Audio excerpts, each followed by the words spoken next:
So we've come to the last chapter. This is chapter 26. I'm going to leave the comments on this video. So if you want to write a note about what you loved or didn't love about this book, feel free. If you watch the movie with your family this summer and you want to write me something about a compare and contrast with the movie and the book, I would love that. Work your little reading brain. Get yourself ready for 5th grade. So here we are, chapter 26. Outside, the rain had stopped and the clouds had gone away, and the sky was so clear it seemed like I could see every star ever made. I walked all the way to the back of Gloria Dump's yard. I walked back there and looked at her mistake tree. The bottles were quiet. There wasn't a breeze, so they were just hanging there. I looked at the tree, then I looked up at the sky. "Mama," I said, just like she was standing right beside me, "I know 10 things about you, and that's not enough. That's not near enough. But Daddy is going to tell me more. I know he will. Now that he knows you're not coming back. He misses you, and I miss you. But my heart doesn't feel empty anymore. It's full all the way up. I'll still think about you, I promise, but probably not as much as I did this summer." That's what I said that night underneath Gloria Dump's mistake tree.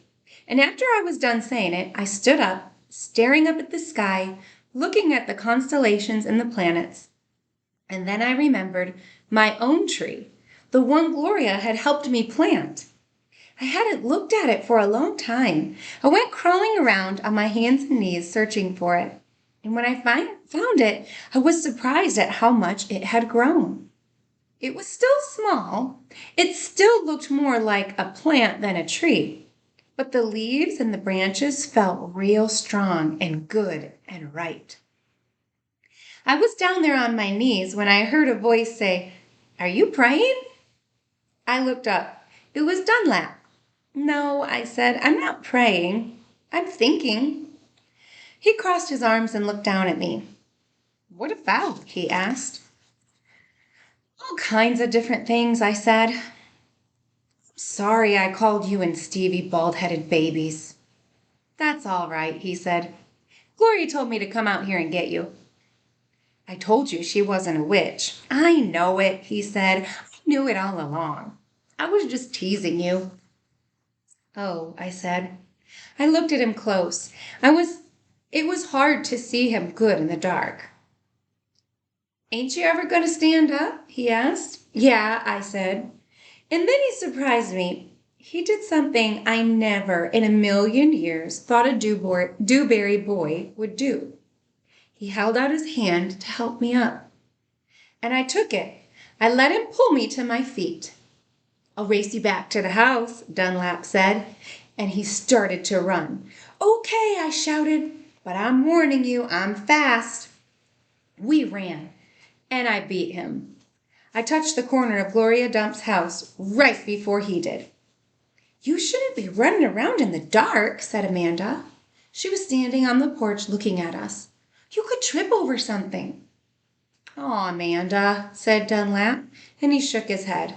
"Aw, Amanda," I said too. And then I remembered Carson, and I felt bad for her. I went up on the porch and took hold of her hand and pulled on her. "Come on," I said.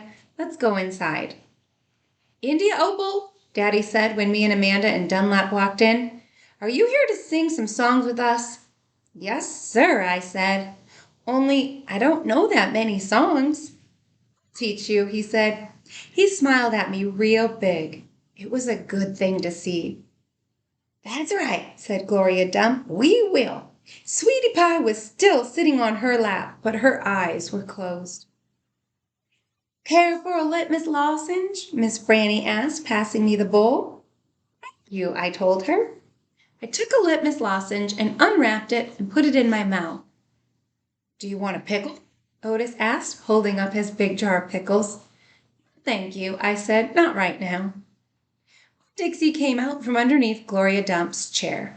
He sat down next to me and leaned into me, the same as I was leaning into my daddy. and Amanda stood right there beside me. And when I looked over at her, she didn't look pinch-faced at all to me. Dunlap cracked his knuckles and said, "Well, are we going to sing or what?" "Yeah," Stevie echoed. "Are we going to sing or what?" "Sing," said Sweetie Pie, opening her eyes and sitting up straight. "Let's sing for the dog." Otis laughed and strummed his guitar, and the flavor of the litmus lozenge opened in my mouth, like a flower blooming, all sweet and sad. And then Otis and Gloria and Stevie and Miss Franny and Dunlap and Amanda and Sweetie Pie and my daddy all started to sing, and I listened careful so I could learn it right. The end.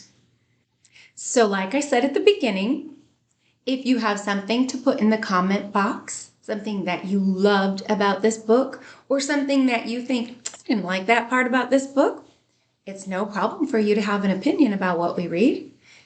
Or even better, if you want to watch the movie and give me a compare and contrast, what things were alike and what things were not alike between the movie and the book, then type that into the comment box when you have a chance. And I hope you have an excellent summer. And I hope I see you around town.